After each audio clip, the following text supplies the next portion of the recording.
Well, what's going on, everybody? Welcome to the show. Another Friday, another episode of Why Are We Bullish? Got an awesome panel today, a couple returning guests and a first timer, and I'm very excited to have them all. I hope you guys have been having a good week. I hope also you've been eating up this delicious dip that we're having right now. The first, it feels like the first actual longer than 5-minute dip. A lot of them have been very brief, but hey, enjoy it while it lasts before sats get much more expensive. Anyways, this is live, of course. Anything can happen, so I defer to my friend Bill here. Live. Okay.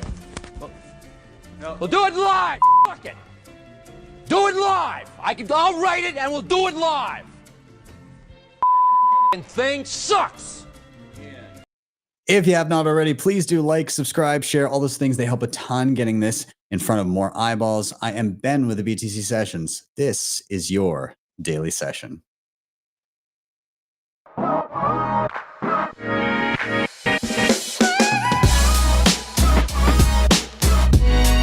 HODL the Bitcoin.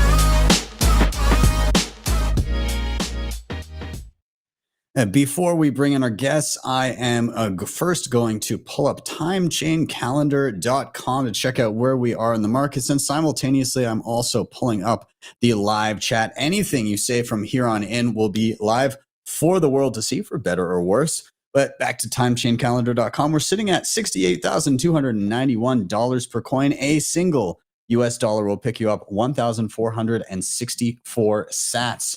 In terms of fees, next block, you're looking at 19 sats per byte, anytime 6 sats per byte, and Bitcoin mined 19.66 million of them. That is 93.6% of the entire supply, and the halving is only 35 days and 19 hours out. That puts it in and around 11 a.m. on April 20th, 420.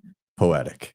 Shout out to sponsor the show. Obviously, first off, really quick, if you are going through some of the tutorials on the channel and you're having some difficulty, maybe it's not quite cutting it and you need some one-on-one help, you can reach out to me at btcsessions.ca and book me up for one-on-one education sessions. Shout out to HodlHodl. If you are buying Bitcoin and you have some priorities in mind that include peer-to-peer trading, instant self-custody, and no KYC, this is an awesome place to be. You can sign up with just an email address. Once you're in, you choose your currency, payment method, and an amount, and you can start viewing offers immediately. They also have peer-to-peer lending with no rehypothecation. Check them out at the links down below. Now, of course, once you get your hands on some Bitcoin, you're going to want to secure it with some of the best hardware on the market. I love CoinKite and everything that they do. The cold card queue. I've got my first device arrived. I was able to pump out a couple quick tutorials. Going to be doing more soon on it because there's so many different features. But if you're looking at reserving one of those or picking up any of their other goodies, the Mark IV, the Tap Signer, the Block Clock, any of that, head over to coinkite.com. You can use code BTC Sessions for a nice discount at checkout. Backups are important as well. Seedor has one of the best and most robust options on the market. Has a disc and capsule design so that you can stamp your seed into solid steel and protect it from the elements, fire, water, corrosion, all of that. Comes in a full set that gives you everything you need to get your seed stamped. If you ever need to switch out the info, swap out the seed, the discs are super cheap and you can just order replacements, no problem. Check them out. Links are down below for the best shipping options for you. And last couple shout outs, of course, Nunchuk.io has you covered for assisted multisig with their Honey Badger program. This allows you to set up a multi-sig wallet on your phone with items like the Tap Signer, Cold Card, and plenty of other hardware options. Once it's all set up, you have a multi-sig vault requiring multiple keys to unlock it. And the whole thing has baked-in inheritance planning. So if anything happens to you, your sats get to your next of kin and you have peace of mind. And one of my favorite things, no KYC. You don't need to give up your personal information to set it up and have it work for you. So check them out, nunchuk.io, and I have a tutorial as well. And finally, Start9, your sovereign computing solution. These guys have plug-and-play devices in which you can host not only your Bitcoin stack, but your digital life as well, and get it out of the hands of large corporations. Take back control of your digital life. So what can you run? Things like Bitcoin Core, your Lightning node, mempool.space, join market. Also, files, passwords, photos, Nostr relays and clients, AI tools without censorship, all kinds of awesome stuff. So they have everything from entry level all the way up to what I'm running, which is the Start9 Server Pure. You can check them out at start9.com. And if you're looking at that Server Pure, use code BTC Sessions with a plus sign at the end. That will get you 18% off.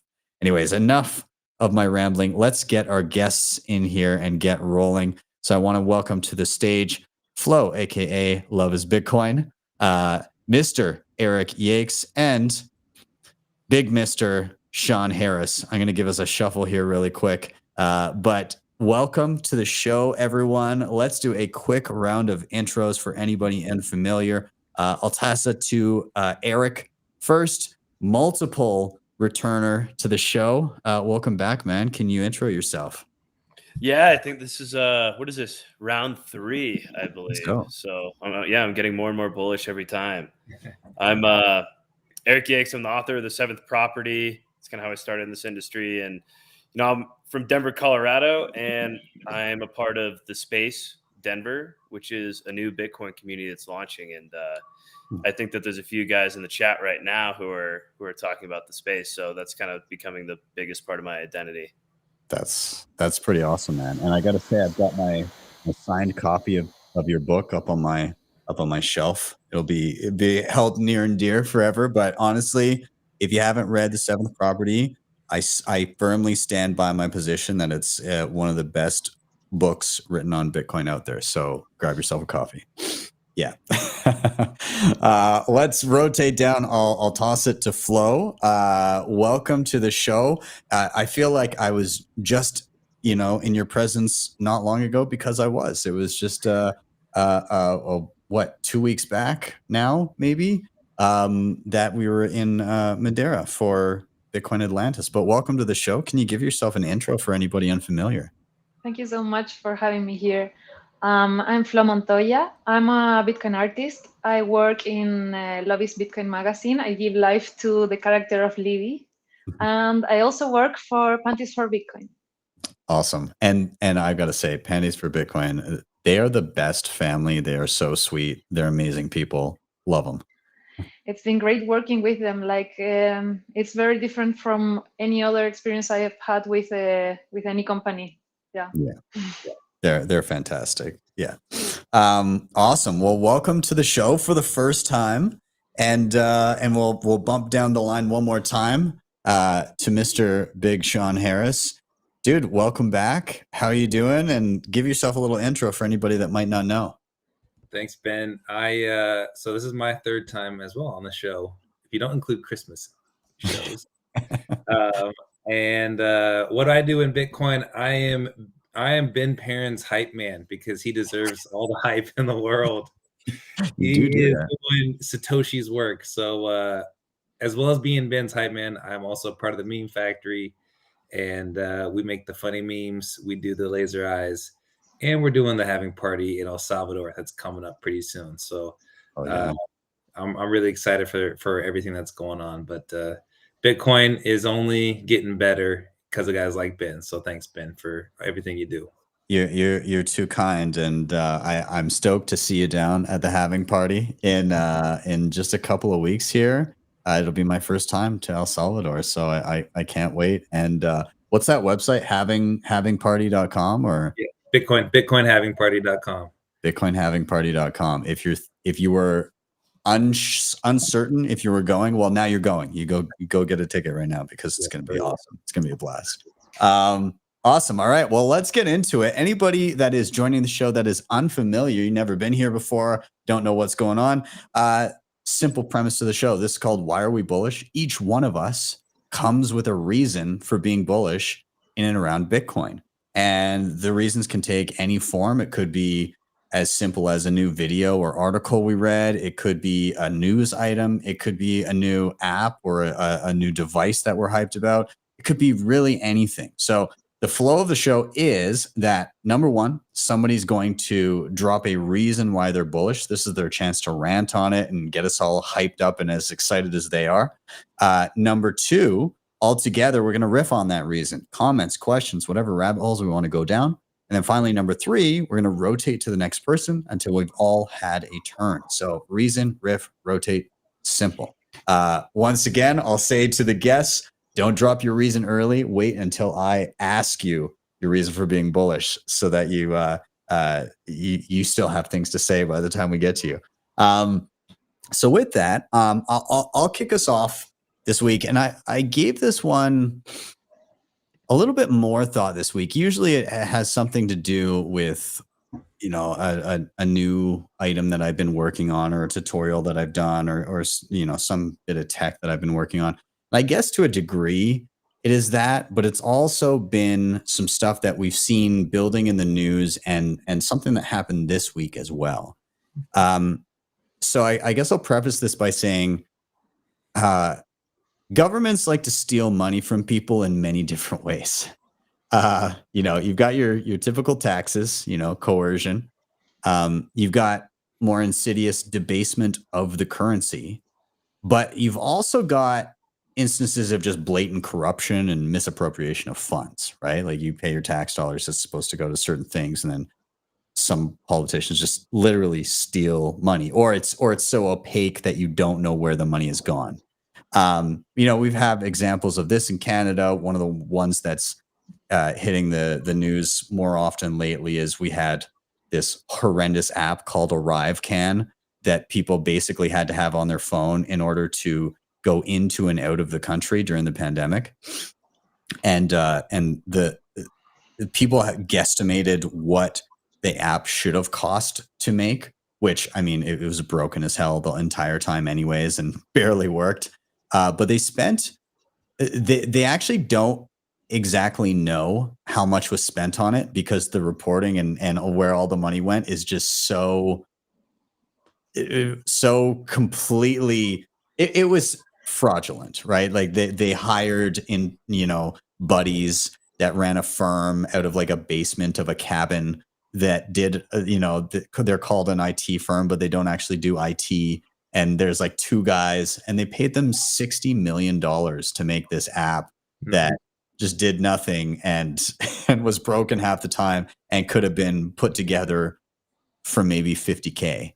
And so, you know, that's one example, but realistically, it's kind of everywhere. You've got the current system, which for the average citizen equates to draconian surveillance, where even the tiniest transactions need to be cataloged and reported. Your $600 Venmo needs to go somewhere off to the IRS.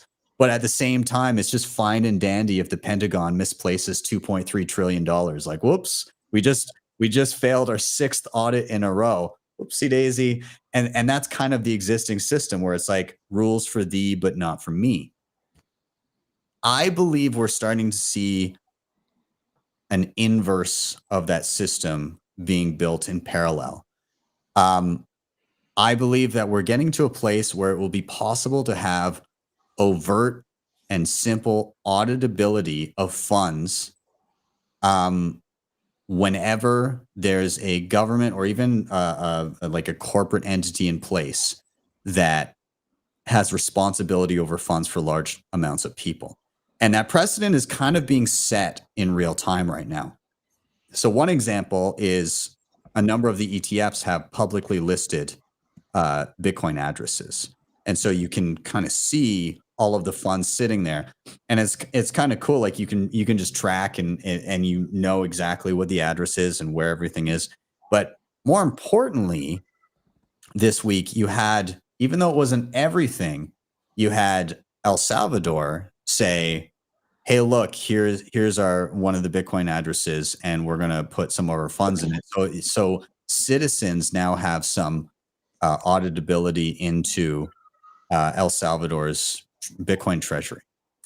And so now you're in a situation where everyday citizens can load up and follow the balance of a company's or a nation's Bitcoin treasury on their smartphone. And just like in real time at any point, just whip it out and be like, oh yeah, so El Salvador has this much Bitcoin sitting in their wallet right now. And just see that. At the same time, in tandem, you're having technologies being built because obviously Bitcoin isn't entirely private. It's actually quite bad for privacy. But you have tools being built to offer individual citizens far greater privacy. Things like, obviously, we've had CoinJoin for quite some time. Lightning, from a sender's perspective, gives some additional privacy. Liquid, in terms of the amounts being sent, gives some obfuscation there. And then you have systems like Fedimint and Cashew that use these Chaumian eCash systems, which are basically near perfect privacy for small community funds. And so I'm of the opinion that individuals, as we try to do, should always be innocent until proven guilty. There should be the assumption of innocence, and with that should be afforded the utmost privacy at the individual level. Whereas those whose jobs it is to safeguard and properly allocate funds on behalf of many, many people should be held to the utmost scrutiny and absolute transparency at all times. And I hope, and I kind of think that this may be where we're headed over time, just because of Bitcoin's incentives, because it is possible to demand this of governments and companies to show this type of information publicly without compromising their security. And it is possible to give individuals privacy on a very basic level back and forth for their day-to-day expenditures. So that's why I'm bullish, because I see a precedent being set by these large entities. And I also see a precedent being set by individuals building tools for the everyday person. So that's where I'm at. And I'm curious your guys' thoughts on this, and whether you want to poke holes in it or whether you think that we may be headed that way. I'm curious. Anybody who wants to jump in? I can easily jump in on that, and I think that's a pretty. I wasn't expecting such a cool reason for why you're bullish. That's pretty sweet. Yeah, like you read this about some bullshit, hey? Yeah, well, I thought there was going to be some sort of number go up type, and that's all good stuff. But yeah, the privacy tech, yeah, it's pretty cool, man. And I think that I think about this a lot, and from the economic perspective, what Bitcoin did is it pushed up until all prior forms of money had these very expensive forms of verification. It's very costly to verify, gold and to audit banks. Whereas Bitcoin kind of created this ability to, in economic terms, it lowered the marginal cost of verification to, approaching zero, very close to it. And I think that's what's really interesting is that just it's a product of cryptography, and it's a way that we can leverage cryptography. It's like your point about using things like Chaumian eCash banks. That's something else to where we can take the idea of a bank, which prior to Bitcoin, using these cryptographic systems, it's very expensive to audit a bank. It's very expensive to actually verify that. It's like the only way you can really do that is by executing a bank run or something, and really proving that the reserves exist within the bank. And we're using cryptography with these novel technologies to lower the marginal cost of verification, even for that scenario. So that's like a step beyond just what Bitcoin does for verification. And that's huge. That's massive. That changes the incentives for how we can verify institutions and, custodied Bitcoin or shared custody forms of Bitcoin. And I think that by doing that, we can create these banking systems that function, in the best interests of the users, because it increases information transparency in the entire system. That allows us to actually audit things, because it's not that we can't do it. It's that it's economically expensive to do it in the prior system. And that's the problem that we're solving with all these technologies. And yeah, it's crazy bullish. Yeah, that's awesome. I don't know, Flo or Sean, do you want to dive in? Any thoughts? Yeah, coming from a Latin American country, we see corruption all the time. So this is something I've been dreaming of, the moment that you can really follow the money, truly see what they do with it, when they move it, and how they spend it. And it's so beautiful that it's happening, extremely bullish. And I can't wait. I hope to see a moment where many more countries embrace this, and yeah, that's all I can say. Like, it's super beautiful, and it's so much. It's something we need, actually. It is, and it's kind of interesting to think that you, like you said, follow the money.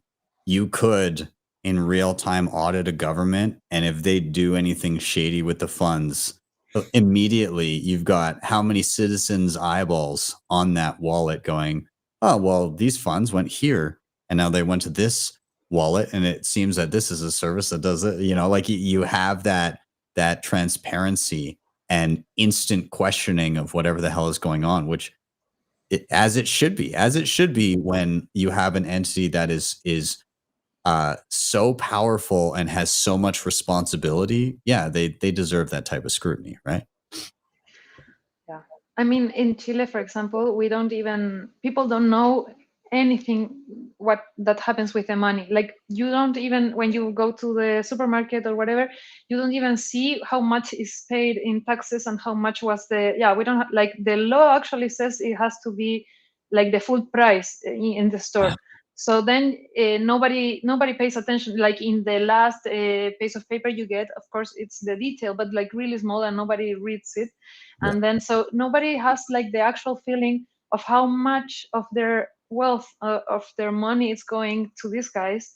And then they talk to you in some big numbers, like our currency has like a lot of zeros, so it's like, I don't know how much that is, and we spend this much, and it's like super hard for regular people to really feel it, to really know, like, whoa, that's a lot of money.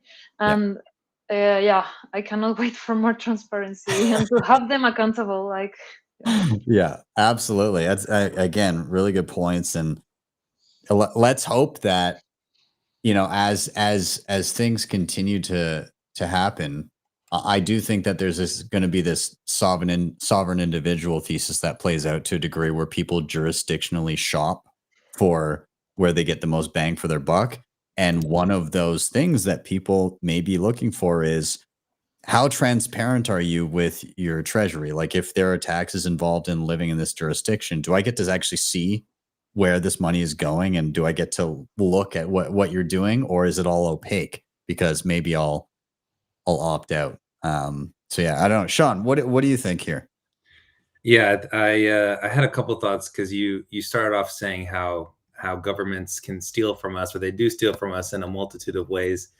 And it just has me thinking, you know, one of the things when I was first starting to learn about Bitcoin, I started to learn about all those ways that we get stolen from, and how we could get stolen from, you know. And one of the things that always pops into my mind is what happened in Cyprus back in 2013, when they had the bail-in, which was basically anyone that had over $100,000 in their bank account or an equivalent of that.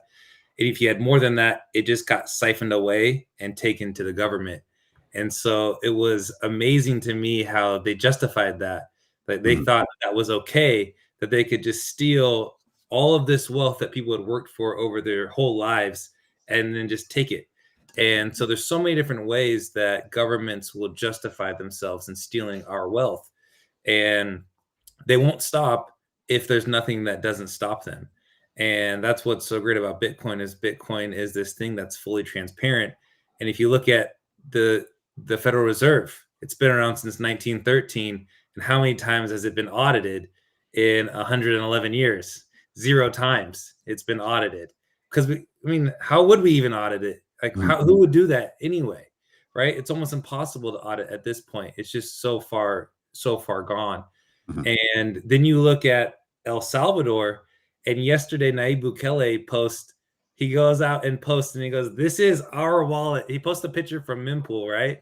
"This is our wallet address. This is how much Bitcoin we've moved in there."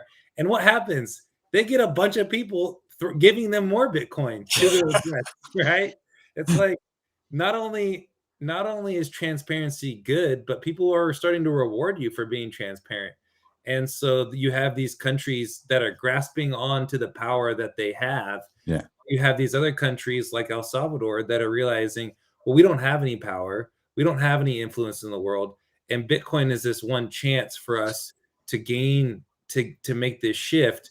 and it's at this opportune time. And so as more countries start to understand what Bukele has understood, it's going to be really fun to see this game theory play out and watch how it will go from, it'll be this sovereign individual thesis that countries will focus on providing a good country for their citizens instead of being so worried about having power and control and surveillance over their citizens, because people will just decide to move to whatever country treats them the best. Yeah. And so I think that's, as you don't get stolen from, as your country actually gives you freedom money, then you will want to live in a country that facilitates that helps you have a better life. And I think that's the good thing about governments not stealing from you versus government stealing from you.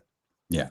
Yeah, absolutely. It's funny, you know, I did see some of those random additional tips come in. It's hilarious to think that everybody regularly at every possible legal way always tries to prevent giving the government any more money than they want to scrape away from you. And then you get an instance of a government actually doing something that benefited some people and being transparent about things. This may or may not be one of the first times that a number of regular citizens freely gave additional money to the government. But it is hilarious. Remember when that one ETF, I can't remember which one it was, but they posted their address too. Yeah. And then people started sending them Bitcoin as well, like a month or so ago. It's like they're over collateralized in their own ETF. I think I understand the sending extra money to the ETF less than at least maybe like with El Salvador, you're like, well, you know, they're doing a good for whatever reason. Yeah. But like the ETF, like, I mean, please don't give them more money. Yeah, come on. This don't need any more. They can print more fiat and buy some more sats themselves from the suckers that will accept it. If anything, it's an accounting nightmare for that CFO. Yeah, making his day hard. Yeah. So it was pretty funny. But anyways, I don't want to dwell on my topic for too long, but yeah, I do think it's an interesting dynamic, and I do hope that we trend towards that. I know there'll be deviations from that. I know there'll be resistance to that, but I hope that kind of the free market that Bitcoin allows for, and this sovereign individual thesis and jurisdictional arbitrage and jurisdictional shopping will encourage this type of behavior more and more over time, to a point where we get to a world that if a government isn't publicly posting its Bitcoin treasury, it's very clear that they're probably doing something funny with the money. So yeah. With that said, we're going to do a rotation here. And I do have to give a couple shout outs in the chat here. Number one, Adam Meister was in here. I think he still is, but absolute legend, been around forever doing shows. Dude is awesome, and actually was kind enough to be one of the first shows to invite me on as a guest like 7 years ago. So yeah, so shout out to Adam. I also want to give a shout out to Tip, who is an absolute legend. Is Tip coming down to the halving party, Sean? Yeah, she's gonna be there, and she's doing a live performance. Her performance called Dawn, if I'm not mistaken. So it's gonna be her live performances they hit different. So yeah, I'm super stoked for that, because I couldn't see her on stage because they had me working all the workshops at in Madeira, so I didn't get to see her live one there. But I will be front and center for that one. Yes. And then last shout out, but I see Jaime there in the chat, and he's one of the nodes of the Me Premier Bitcoin educational camp, and awesome dude, and he's been part of the local sat market here in Calgary as well. So yeah, anyways, enough of my chat chilling here, but anyways, we'll do a rotation. I want to toss it over to Eric next, and I'll just cue you up with the simple question everybody gets: why are you bullish? I'm bullish for two reasons. First and foremost, there's a lot of hodlers of biddies out there right now, and I think that that's one of the most bullish, if not the most bullish thing that's happening in Bitcoin right now. Number two is Bitcoin communities, and I think I kind of broke the only rule of not alluding to my bullish reason in the beginning, but I did, and I think that look out in Denver, we've got the space emerging, and we got a lot of strong lads and ladies that are supporting this, bottom up Bitcoin community, and it's really cool. I think back in the fall, me and some of the guys got together and we're like, why don't we build our own, Bitcoin Commons, Bitcoin Park type place, and how do we do this in a really member owned way? And within a matter of months, we've organized this large community of people who want to all get involved with membership. And we're talking to companies that are looking to sponsor and support it. And it's not just us. This is happening all over the world.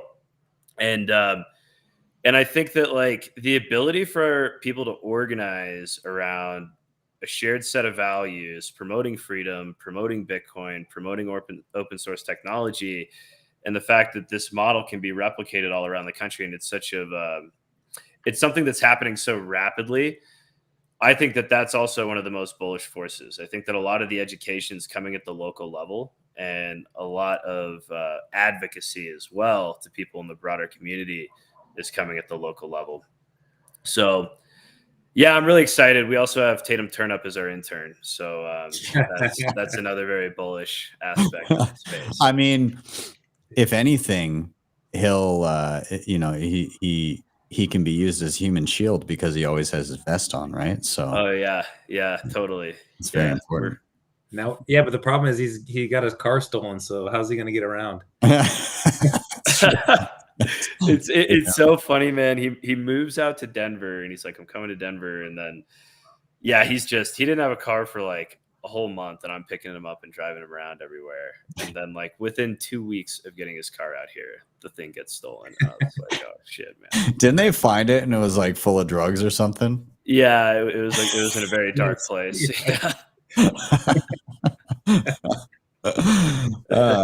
Yeah, it was just Tatum did a deal and it went bad. He just didn't want anybody to know. No, that's I echo the community thing. Like I think that one of the most important things to help Bitcoin weather the storm that could be coming in terms of top-down attempts to stamp it out is having local communities. Because like, what's the first thing that gets attacked? On and off ramps. How do you prevent being attacked? You have a local community that you know, and you don't need on and off ramps because you're just always on. You're always using Bitcoin. You are always utilizing it day to day. And if you need goods or services, you go to the person that you've created a one-to-one connection with, and you say, hey, man, can I pick up some eggs?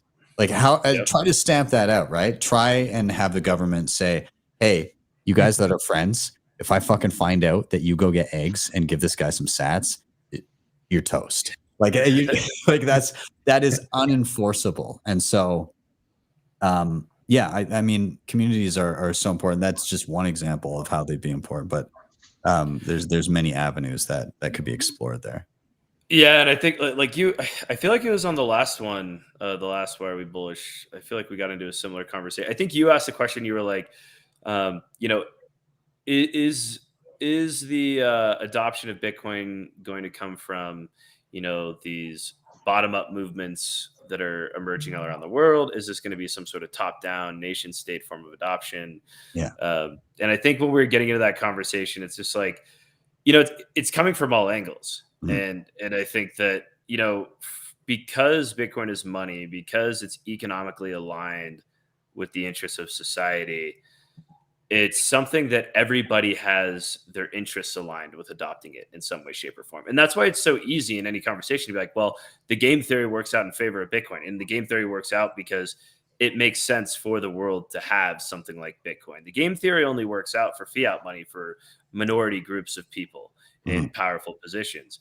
It's drastically misaligned with the interests of people for the vast majority of the world. and it's that powerful aspect that pushes it not only at a top-down level where there's, you know, very selfish institutional incentives to want to adopt Bitcoin, and that's great, but also at the bottom-up community-based level, and when we're hitting from every angle, you know, that's what makes it inevitable. Yeah, I just got to give a shout out to the best comment of the show so far. Dom says that Tatum's car is unable to utilize any off-ramps. That's great. Flo, what's the community like down in your neck of the woods? What's it like down there? It's really starting, I think. It's small. I mean, there are people who have been in the space for many years. There was like a Bitcoin ONG or something like that. I don't quite remember the name, but the thing was, me and my family, because we are all very hardcore Bitcoiners, never got too much involved in it because the scene was really shitcoinery. So that was like, we didn't pay much attention, I guess. And last year we actually said like, okay, this is important, like all what you guys have said, like we need to be more part of this, and actually it's been better. And also, well, Chile has like a very weird Bitcoin history, because at some point, for example, all the exchanges that were operating here got their bank accounts shut, like from one day to another, like all together at the same time. So all banks were, of course, talking about this. So they had their accounts shut for 1 month. This was a lot of news. So people were like, oh, this is really a scam and blah, blah, blah. And they actually had to sue the banks. And luckily, the judge said until the sue is like over, they had to reopen the account. So the banks were only closed for 1 month, but that got really bad publicity. And since then, the second effect has been that since then, no new company could enter the space because no bank would open a new account because they were all in this thing. So I think that's also been something very important in how this has developed, and it's been slower than in any other country I've seen in Latin America, at least. And also, I think sometimes when you have like a lot of privilege in financially, you think, oh, what can I do with my money? I don't want to lose value. When you are like very extremely not privileged, like you are the opposite, like, okay, how can I survive this? I look for alternatives. And when you're like in the middle, I think it was the case of my country, I guess the question doesn't come that easily into people's heads. Like they are like, okay, this is good. If we compare with the next door country, like it's not that bad. So, but also I don't have that many savings so that I can think of how to invest this. Financial education is not that cool. So I don't know if you lost me or if I lost. No, you're still there. Okay, so I got a really red thingy. Yeah. Okay. So yeah, Chile is a very weird country in that regard. So I'm curious when that came about. So when they shut down all the bank accounts with these exchanges, was there a little bit of people trying to troubleshoot and doing peer-to-peer? Like did any of that come about, or was that just not really? No, it's really small. Even today, we try to do peer-to-peer all the time. I'm getting paid in Bitcoin, so of course I'm one of those person that has to sell Bitcoin to spend for their needs. Yeah. So that's really hard. I'm always asking around, like someone wanna buy, and it's it's not very much. But I think again it's growing, but at that moment, no, I didn't. Interesting. I guess it just speaks to the fact that we need better and more accessible tools for peer-to-peer, right? We need it to be easy so that anybody can, without having to be technically literate, can find others to exchange Bitcoin with. So yeah, that's very interesting to hear. Also, apparently we are live in the Don't Stop Believing space right now. So so maybe I'm gonna do a shill and tell everybody to come down to the having party if we're in there right now. So yellow. I hope you have air horns are going or something like that as I'm saying that. But yeah, no BSV spaces. Anyways, I want to toss it to Sean. Sean, what are your thoughts on community? I mean, you're obviously big on it. What, in and around what Eric is saying here? Anything you want to go down?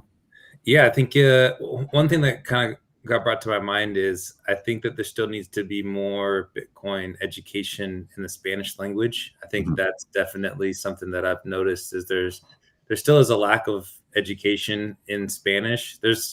There used to be a lack of education in the English language. When I first got started in Bitcoin, like in 2017, there wasn't a ton of Bitcoin only podcasts and articles, books that you could read.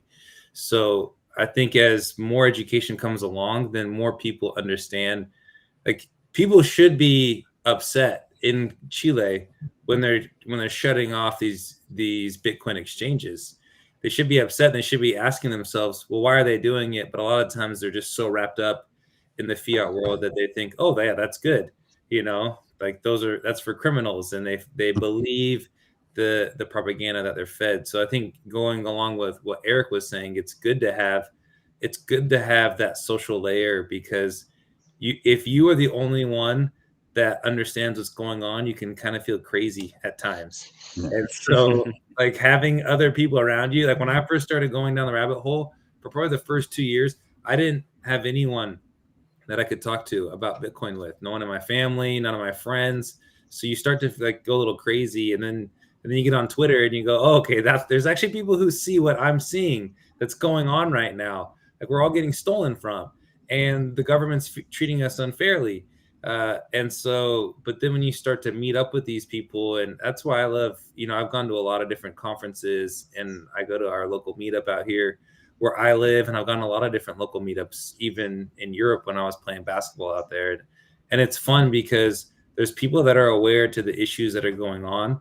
And as you talk with those people, you can come up with new solutions faster than they can block us from creating those solutions. And I think that's what's so great about that social layer that is very overlooked. A lot of people say, like, nothing's going to stop Bitcoin, but if the people just decide to give it up, like that's how we lose, is we just don't keep working at it. We don't keep working on it. We don't keep spreading adoption, and we just fall prey to fiat and the monster that it is. So as we continue to spread that education and the knowledge, then we actually give ourselves more freedom by giving other people that freedom as well. So it works both ways.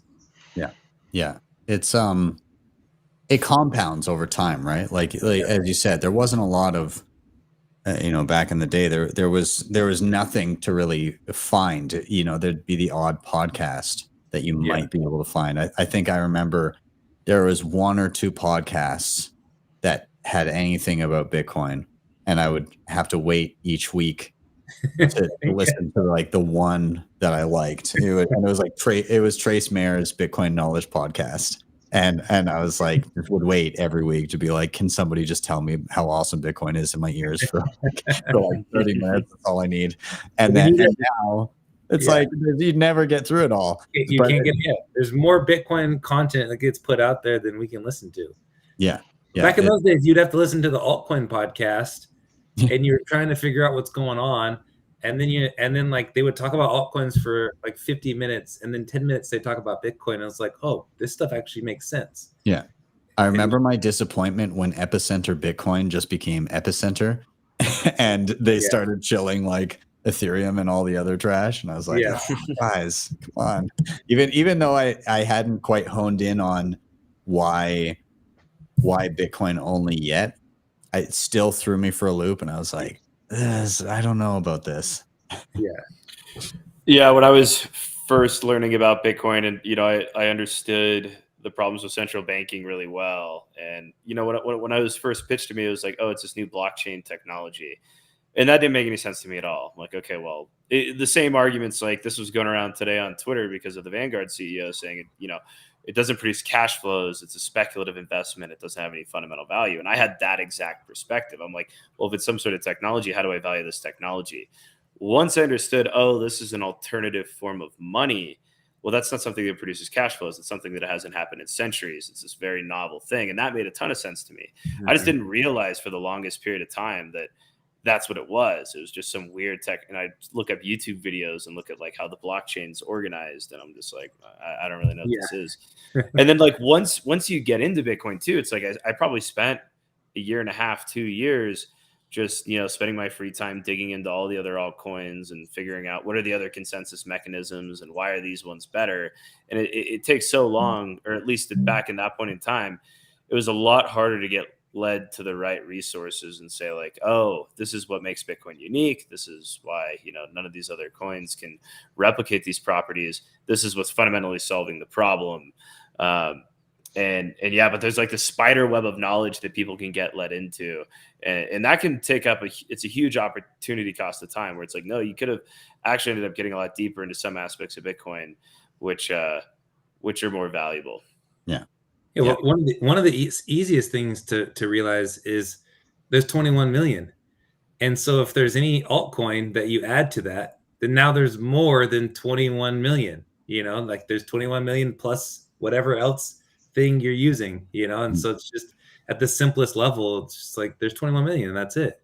And that's so much, it's so easy to understand if you can think about it that way, Yeah, it's an interesting thing trying to figure out the why of first the why of Bitcoin and then the why of why is Bitcoin different from everything else. And it takes time, but I will say that since 20 like the run in 2021, I've seen some people make some of the quickest course corrections from first coming in, finding Bitcoin, or sometimes coming in through some other like Ethereum or whatever, and then they get in and they start consuming some content. And that as long as they get led to the material that explains why Bitcoin is different, as soon as they go down that path and they actually consume it,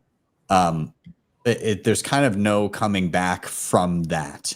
It becomes very difficult to parse, this cohesive narrative that has been painstakingly put together over the course of years, but has remained relatively consistent versus the ever shifting, whack-a-mole of like, now we do this because Bitcoin can't do, oh, it can. Well, we do this now. And we're ultrasound money. We're whatever. Like it's never shifting. And so like when you have a narrative that changes every other week, and then you have this relatively consistent, like, learning trajectory of what is Bitcoin, how do we understand it, and how is it evolving, it becomes a lot more clear. Even though Bitcoin is different things to different people, the qualities of it have remained consistent. So yeah. But with that, I think I'm going to put a bow on this topic as well. I enjoyed that. Again, the community angle I think is very important, and building out stuff local and finding the Bitcoiners around you is incredibly important. There's a lot of good ways to do it too. btcmap.org, finding all the Bitcoin businesses around you, going to your local meetup and actually making connections with people. Orange Pill app is sweet for like local specific finding other Bitcoiners. Satmap.app is another like finding merchants website. So there's a lot of different things that you can do to kind of find the Bitcoiners around you. And then if you don't have a meetup, make a meetup and find Bitcoiners around you and start.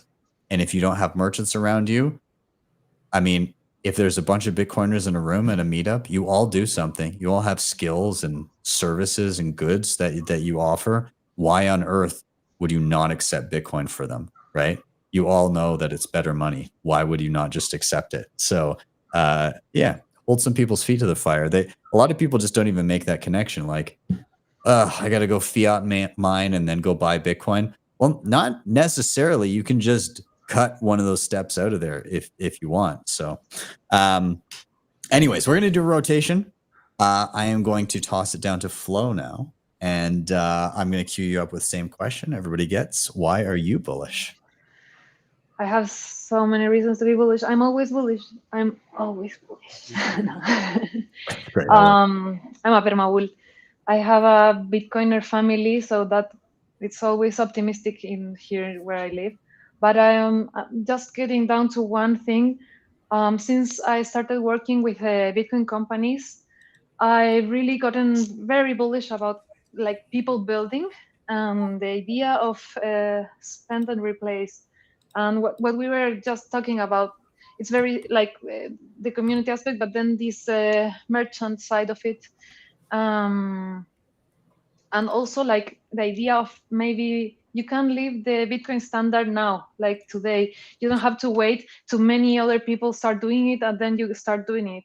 It's okay. It's not that easy to start it when you're few people, but yeah, I'm bullish on BTs. I got distracted. But yeah, I think since I started working with these companies, the thing was I just got very bored of fiat companies. It was very awful to like getting these conversations about like just to readjust your salary because of inflation and everything. Like in terms of the inflation here, your salary gets down a lot like each year. But if you convert that to for example US dollars or whatever, it's like much more, and nobody, like you have to fight for that. It's not a race. It's like I just want to get paid the same as when we started. Like I'm not asking for more. And yeah, that mindset and everything like that, and I didn't have any time for my art. It was a very hard place for me to be at that moment.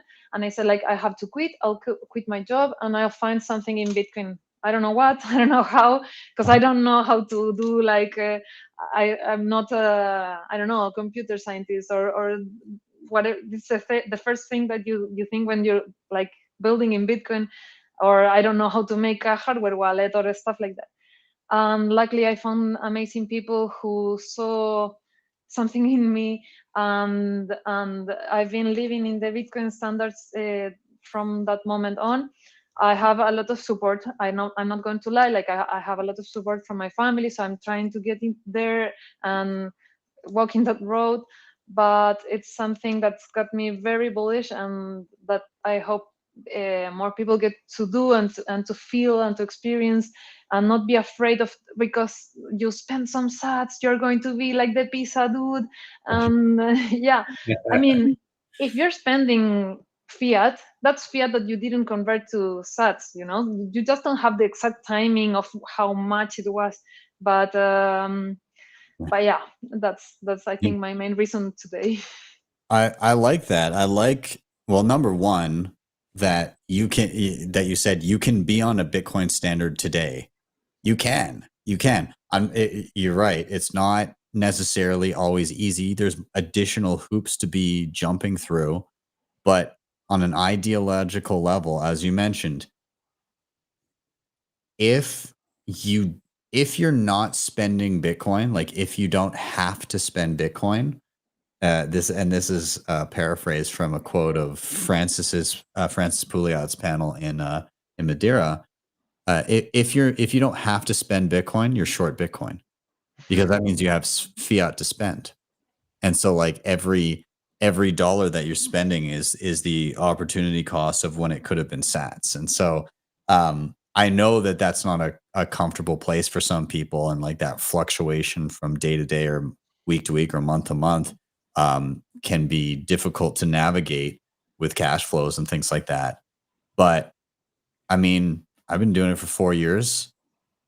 Some months it kind of sucks where you get a paycheck and then shit drops and you're like, oh. But what's the meme? Green, green, green, red. Yeah. More often than not, you're doing pretty well. Once in a while, there's a year that kind of sucks more often than not, but the majority of your time, you're quite happy. As long as you provide value for others, you spend less than you earn, and you save in Bitcoin. And so if you can kind of master those skills as being on a Bitcoin standard forces you to do, then you're well off. So even if it's temporarily painful and it causes you to need to adjust your habits, the newly formed habits will greatly improve your life moving forward for years to come. So I'm a huge advocate of just jumping onto a Bitcoin standard if you're in a position where there's some resources where you can make it happen. And if not, start building them yourself, build that local community, and you can at least partially get onto a Bitcoin standard right off the hop. So yeah, I don't know. Yeah, I would say too, I think it's really interesting, you know, being on a Bitcoin standard. You know, I personally, maybe I'm a little bit short Bitcoin because I'm not, I still pay a lot of my bills, all my bills in dollars. But I would say what's interesting about it, at least so far, is this is also what kind of, you know, there's a lot of like degens that come in that want to flip $200 to become a millionaire or something like that. But with Bitcoin, we're just worried about, okay, I want to earn my money. I want to earn more than I spend. And then I want to save that in Bitcoin. And so for us, it's not, you know, the biggest thing that people say all the time is that Bitcoin is this speculative asset. And for most hardened Bitcoiners, it's the opposite of a speculative asset. It's our savings. And crypto, it like all those cryptos, people are flipping in and out, trying to find when the pump is, when the dump, but get out before the dump happens. And with Bitcoin, you don't see that very often. You see most Bitcoiners, what are we trying to do? We're just trying to increase our stack of Bitcoin. And yeah, sometimes we end up having to spend it. You know, maybe we have a business that you're trying to start, and that's savings. You know, that's what savings is. And, you know, and so that's how I look at Bitcoin is it's not this speculative asset. It's actually our savings. And people, most Bitcoiners, yeah, maybe we come in here for the gains, but then we realize there's actually a revolution going on here, and we use it as our savings. And I think that's what's hard for a lot of people to understand too, is they go, I need to buy one whole Bitcoin and I need it to go to $1 million right away. And it's like, or you could buy, you know, like $1,000 worth of Bitcoin and then just keep having reoccurring buys every single month from your paycheck. And, you know, when you explain like that to people, then it becomes a lot more manageable because it's not this huge thing that you have to overcome to get one whole Bitcoin. It's like, just get a little bit at a time. And as you get more, then you understand why it is our savings. And it's not this speculative asset. Yeah. Sean, I also, just so you know, rest in peace, your notifications. I'm a little bit short Bitcoin. Sean Harris. that just went out to the Twitterverse. That's awesome. We all are. Everyone is except for Sailor. We'll see what kind of replies we get by the end of the see what happens. Eric, what are your thoughts here on yeah, I'm a little short Bitcoin as well. In terms of like from like a financial perspective, it's like I was talking to some of the guys who are, you know, part of like the Get on Zero type memeing movement, and like I get it. And I think that ultimately when you dig into the details of what it is, it's, you know, it's meant to what you're saying. It's just like there's a certain level of wealth that enables you to, you know, start living this kind of a lifestyle. And everybody has this balance between needing something that does have some sort of short-term liquid stability, and then something that's long-term savings that actually is going to protect your wealth. And everybody wants to optimize for that. But what I caution everybody with is one of the worst positions you want to be in is, you know, a point where you do have to, you're not able to afford to pay for something that's very serious, whatever that is. And like wealth is insurance. Wealth is a way that we can self-insure ourselves for all these little risks that come about in life. And when you are subject to a large exposure of Bitcoin, you want to make sure that all your major risks in life are very well insured, whether that's directly through your wealth or some sort of other means, because that's also important too. And your time is much more valuable than Bitcoin. Yeah, it's again, yeah, you just don't want to be in a position where you're on the sidelines when Yeah. suddenly you're able to afford many less sats than, I mean, we've seen that already in the past. I mean, just this year alone, it's crazy. Kind of, I mean, I don't think anybody assumed that we would have breached all-time highs pre-halving. Yeah. Like that. I mean, Adam back in the fall saying 100K by halving, which, like, to me, I was kind of, I kind of chuckled at it, and and now all of a sudden everybody's like, oh, holy shit, that's actually like, Okay, by having. like you never know. Like, a lot has happened in a single month. Like, even in Madeira, we went. I think when I got to Madeira, it was like 50. That was like that was a couple weeks ago. It's crazy. And now we're in a dip at 68. Yeah. Everybody's bearish at 60. It is hilarious to see. And I don't know. Like, it's I saw something in the chat here. Somebody's saying it's hard to save in Bitcoin. FCA have regulated the industry. Only 10% of income allowed to be invested in crypto unless you're a high net worth individual or certified. What I would say to that is fuck those guys and go use peer-to-peer exchanges. Go use HodlHodl. BISC has a new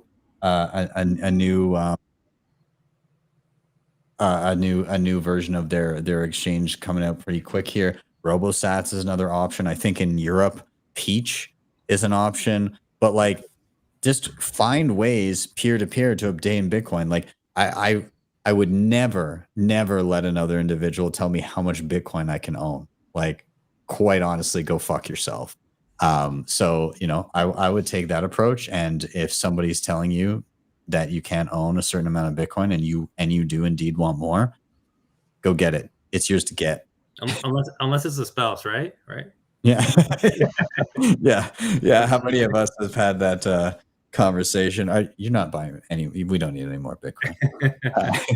Although I will say, you know what? I'm very proud. I'm very proud of my wife, Lisa. The other day, we're going through. So, like, in Canada, when you get a mortgage, your mortgage, it's not like you just get your interest rate for the entire term. You have to renegotiate every 5 years, even if it's fixed. Yeah. Does it change with the fluctuation of interest rates? Yeah. Whoa. Yeah. So, like, we have a rate that's like 2 point something, and next year it gets renegotiated, and we're looking and we're like, okay, well, this is what the payments are probably going to be. And then you have the option, you can pay a lump sum up to a certain amount without getting penalties. And we're kind of looking at it. And then Lisa's like, yeah, but, like, we could just hold the Bitcoin, and the amount of money that would go up versus, like, what we would save on our monthly payments. Why don't we just hold the Bitcoin? Fuck it. I was like, yeah, I mean, you really twisted my arm here, of course. Hodl the biddies. No, I don't want to. Yeah, exactly. So, I mean, yeah, it's I think I think people are starting to weigh those opportunity costs in their day-to-day lives. I love to see it. Proud husband here. Bitcoin is the ultimate opportunity cost. Yeah, exactly. Thinking about everything. I like the chat. David Wrong, Sessions' wife launching a speculative attack. Nice. Flo, I also wanted to, because I'm seeing biddies in the chat constantly. Can we explain that? What is that?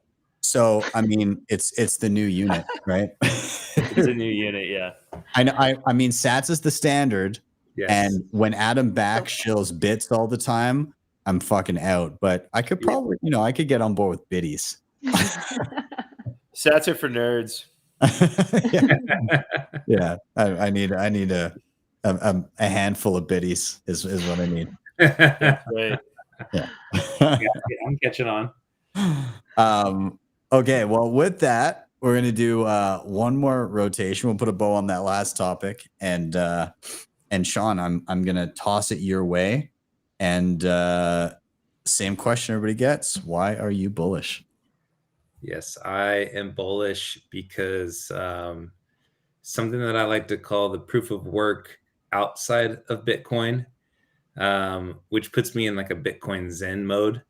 And the proof of work outside of Bitcoin is just, and this is similar, very similar actually to Eric and Flo's reasons, is I just see so many businesses that are Bitcoin only that are being built that has nothing to do with actual proof of work that, you know, when we talk about what Adam Back did, but but the actual proof, but there's proof of work that goes into building this layer that we're building, which are all these businesses and all of these tools and the apps and everything that we need on top of Bitcoin. And it puts me at what I said, it puts me in a Bitcoin Zen mode, because whether Bitcoin goes up or down, every time I look on Twitter, there's something better that I'm looking for. Like, oh, I wish Bitcoin could do this, or I wish I could do this with my Bitcoin, or, you know, like a nunchuck, like I can multi-sig my Bitcoin and I can use those little tap signers as my keys to multi-sig. Like, it's amazing, all of the things that are being built on top of Bitcoin. And this is something I truly believe. And I know I hype you up a lot, but it's true, Ben, because I really believe that with Bitcoin, you're only as powerful as you can understand how to use your Bitcoin. I think you have very limited power in Bitcoin if you only know how to receive Bitcoin and send it to cold storage. That's powerful. It's very powerful. But if you don't know how to set up a business and put it on, have a BTC Pay server or have any of those things, or you don't have people in your group that know how to do that, then it makes it harder for you. You know, you can earn KYC free sats, and there's so many different things about building on this layer that are going on right now. Even things like what happens when you die, what happens to your sats, and there's so many different things that are being built on top of Bitcoin. This proof of work layer that's going on right now that I'm super bullish about. And as Bitcoin becomes the bedrock of our financial economy, every business will have to plug into Bitcoin. And so we're seeing that slowly happen. And that's why I'm so bullish about Bitcoin, because, this is truly a transformation that's going on and it's taking place. And if you're not paying attention, you're not even aware of all of this building that's going on, because it's happening online, and so you could be living your life, and there's plenty of people that we all know that have no idea of what's going on, right? I'll tell people that I'm throwing an event, with the Meme Factory, we're throwing an event in El Salvador, and they'll say, "Why? Oh, why El Salvador?" They don't even know, they don't even know that a country has made Bitcoin legal tender. So how would they know that a nunchuck is doing multi-sig, right? And so it's like, how many things, and I see new businesses built every day. And to me, that's one of the most bullish things, is that there's always a gap, and there's always places for us to get better at using Bitcoin as a medium of exchange, which will ultimately lead it to being our unit of account, when sats are the standard. And one day people will wake up and things will be priced in sats instead of in dollars, and they won't even understand how it happened. And we're just watching it happen, in the background behind the scenes. It's so much fun, and we can participate, and we are participating in that happening. And so that's why I'm bullish. I love it, man. I think again, the Bitcoin only businesses, and not only that, like there's businesses catering to Bitcoiners, obviously, that are Bitcoin only, but there's also just regular day-to-day businesses that are incorporating Bitcoin in various senses. Accepting it and everything like that is great, but I mean, look at the success that any company has had by allocating Bitcoin to their treasury, just by using it as a savings mechanism. Like, look at how much growth Tahini's has had. Yeah. Like, to quote American HodlHodl, he was shitting on financial advisors around the globe and saying, "Why are you underperforming Tahini's restaurants?" Like, and it's true. Like, there's a pretty simple tactic, again, and I say it again and again: provide value for others, spend less than you earn, save in Bitcoin. Like, it's a pretty easy equation there to figure out if you can provide value first. And so you know, and again, the builders in the Bitcoin space, some of the applications and some of the services, like first of all, BTC Pay. I'm glad you mentioned them. Just this incredible open source project being funded by the community. And they've brought so much value to people being able to trustlessly and independently be payment processors for themselves, cutting out those middlemen. But I mean, even in that same space, you got Parker Lewis with ZapRight. And like that's an amazing tool too. Like again, non-custodial, just like plug in your wallet information and it's just like a nice looking page where people can go and make payments and you can send out invoices. You know, you've got the team at Mutiny and everything that they're building and in and around making Lightning as self-custodial, but as seamless and obfuscated to the background as possible. So you can just download a wallet, of course, in the app stores, but you know, in the advent of top-down coercion to be removed from app stores, just as a web app, and be able to manage your Bitcoin Lightning non-custodially. All this automation of Lightning is insane. And the Bolt, even Bolts, I got to give a shout out to Bolts because like they're building incredible stuff where you can effectively, the end game of what Bolts is doing is somebody being able to say, I accept Bitcoin, and it doesn't matter in what form. You just basically say, here's an invoice, and it'll say to the person paying, how are you paying? Lightning, on-chain, Liquid, probably more in the future. And it will simply interpret what the person who the merchant is wants to receive, what the person who the payer is wants to send, and it just does it in the middle, non-custodially. Like that's where we're headed, where it's like if you go to the grocery store, they don't give a shit if you're paying in cash or credit card or debit card or gift card. They just receive the money, and that's and in the way that they want it. Eventually, now we're going to receive it in the way that we want it instantaneously with plugins in the background where we don't even notice. So you're right. Like the Bitcoin builders that are building out this world, it's going to be seamless, and it's already getting there. I'll let other people jump in. I just like to get on those little. Can I say something? Yeah. I think that there's also a very cool perspective in this trade of like when you buy something with Bitcoin. I was listening to I don't remember which podcast it was, but they were talking about this subject, and it was very beautiful because when you are a Bitcoiner and you are producing something and you want to sell it for Bitcoin, you immediately give your best. Like I think that when you're asking people to give them their Bitcoin, you have to give your ultimate best effort and provide the best value you can. And I think it because otherwise, like, you're cheating. Everyone is a scammer, they say, because I'm taking your Bitcoin, so I'll give my best effort. For me, as I don't know, as an artist, but I see it in the companies I work. I see the effort in Panties for Bitcoin. I see when we are doing the marketing in Lobby's Bitcoin, like the so much effort we put behind everything we do, because we know what we are asking people for. Like we know how valuable that is. So we give our best effort. And I kind of see that in in companies where I don't work.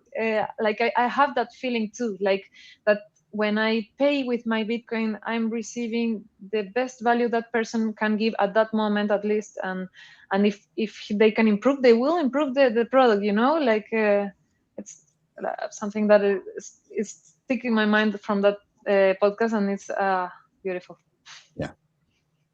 Yeah. There's an artist actually when we saw each other in person and Dave was there with that roller of Madex's art. Madex, one of my favorite things that he says is if you're a merchant and you accept Bitcoin and you sell your products or goods or services for Bitcoin and they're not top notch, you will not retain that customer beyond the initial sale. Because sats are precious and people start to think more carefully about where they allocate the fruits of their labor.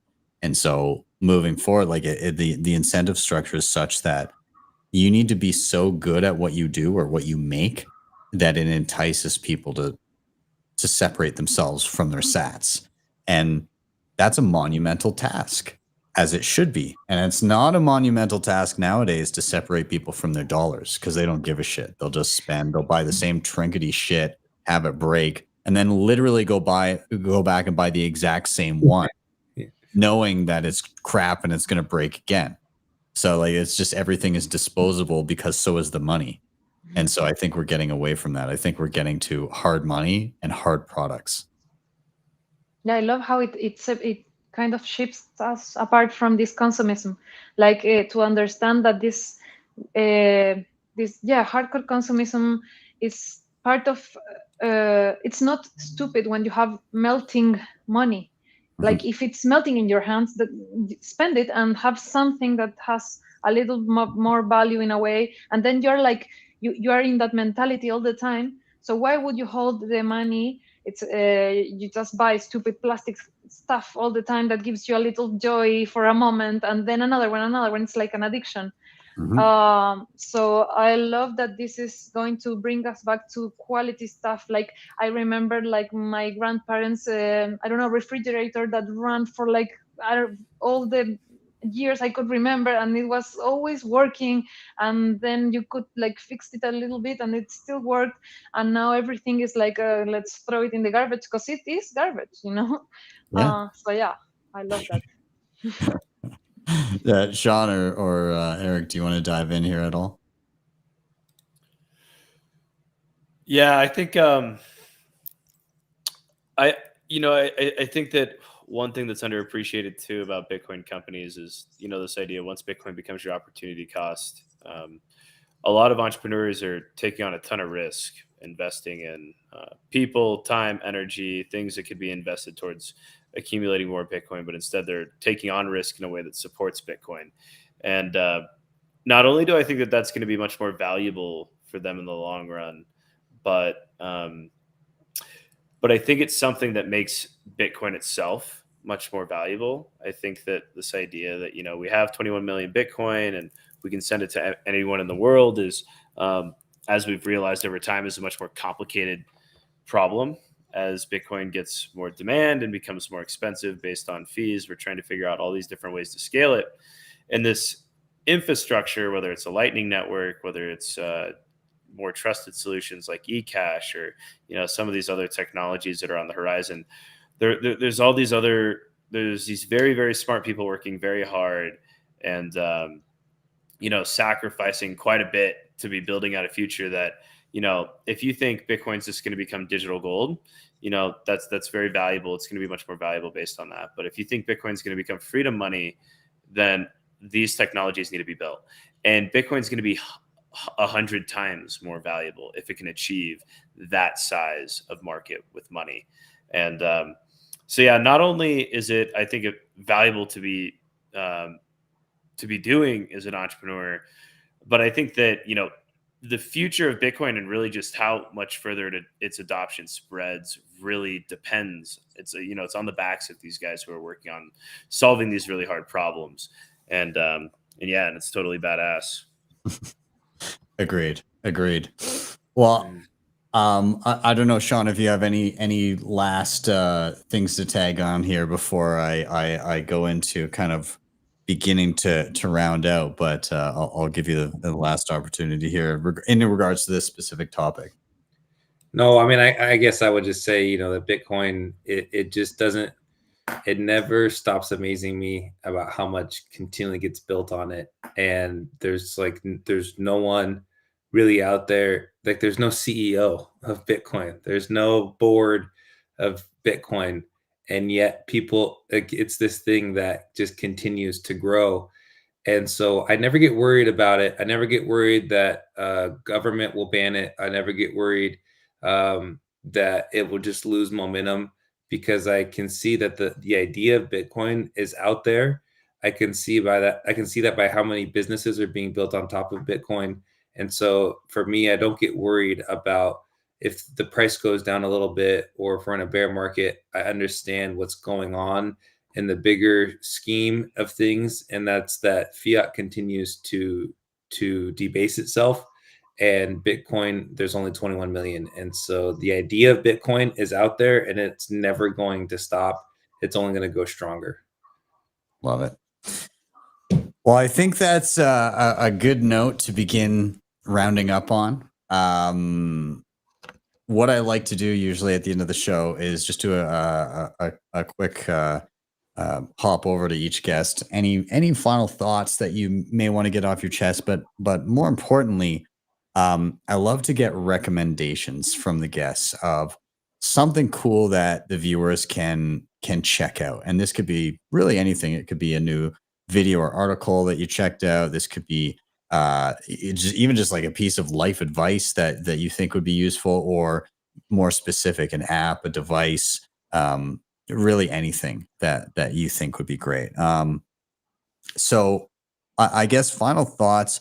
I mean, we focused in and around a lot of the, I mean, the theme of the show very much was kind of community driven, or communities holding those in higher places in the community to be responsible for them, and be transparent. And so I think in and around the community aspect of this, my recommendation is going to be, once again, to be a part of your local community, to find the Bitcoiners around you, to make those connections. If you're a Bitcoiner and you're of the mind that you're just going to have to hide away and never speak to anybody and never tell anybody that you're at all interested in Bitcoin, I mean, like, I understand to a degree the worry given the growth of Bitcoin and then the value of Bitcoin.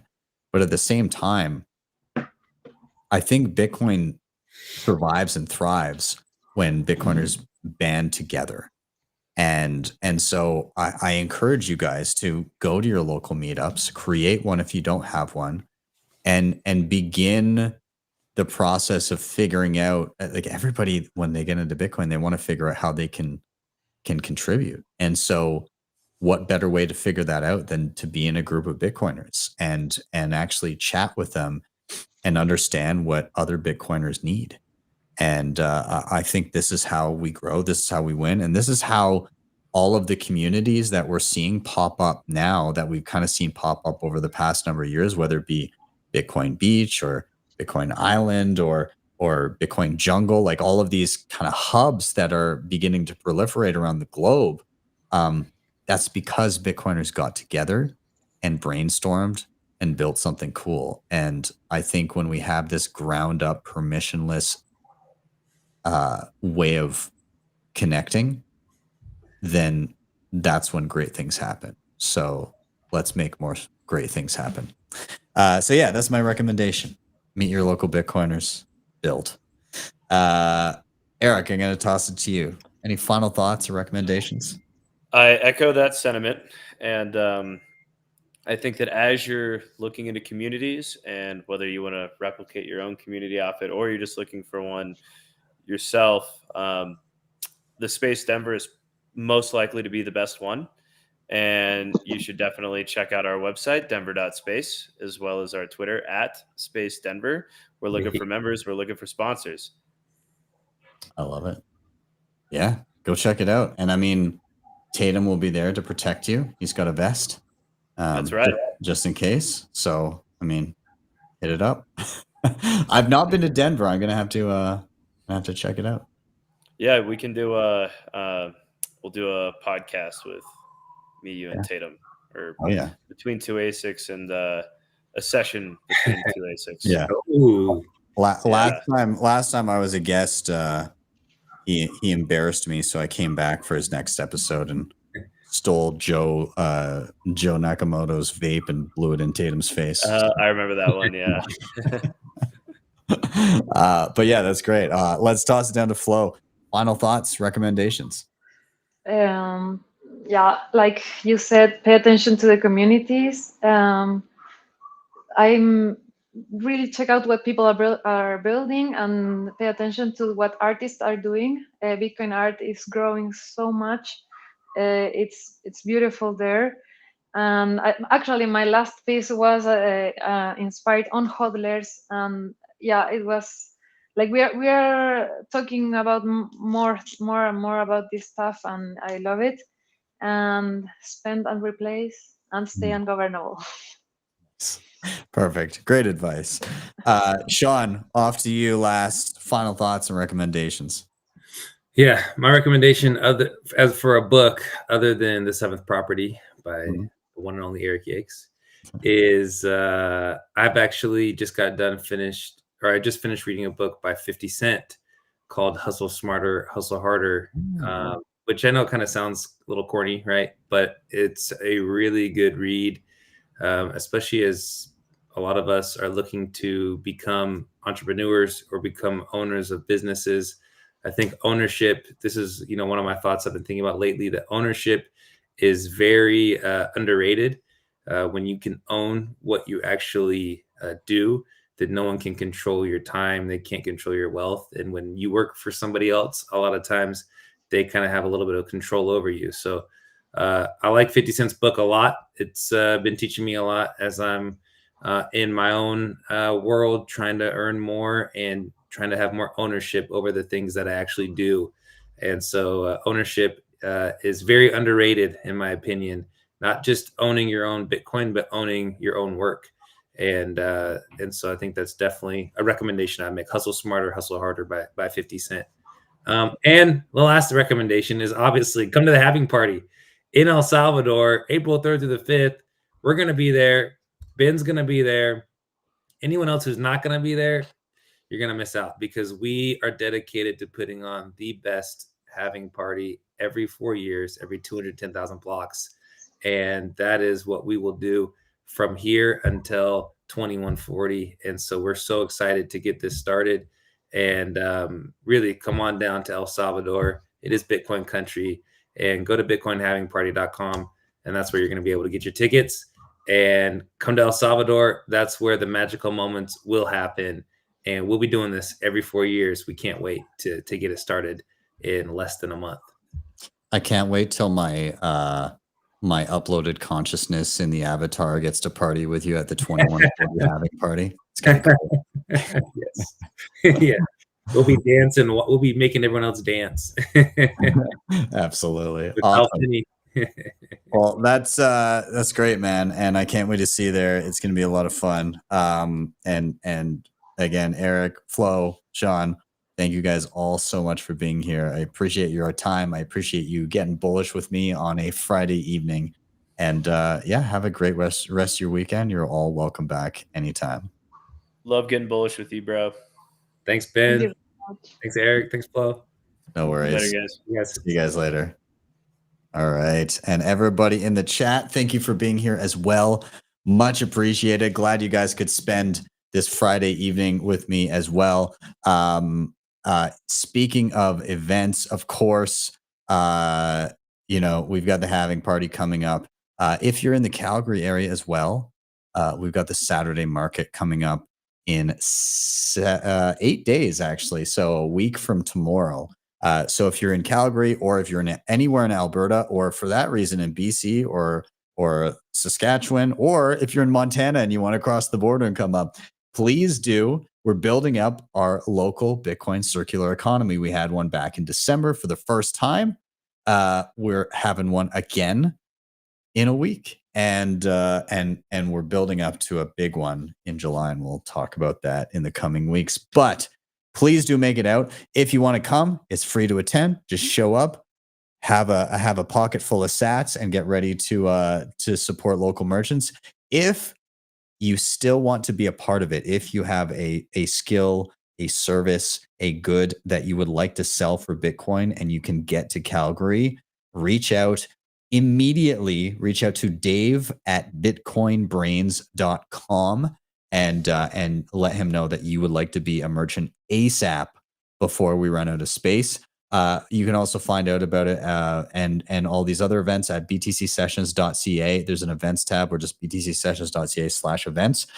You can find the Saturday market there. You can also find info about the halving party in El Salvador and some of the other events I'm going to be hitting up, which will includes the Canadian Bitcoin Conference in Montreal in May, the Oslo Freedom Forum in Norway, and the BTC Prague in June. So you can check all those out. Those are all on the events page. Anyways, guys, with that, I am going to round out everything. Thank you guys so much for being here and have a wonderful day or evening, wherever you may be. See you guys next time for your daily session.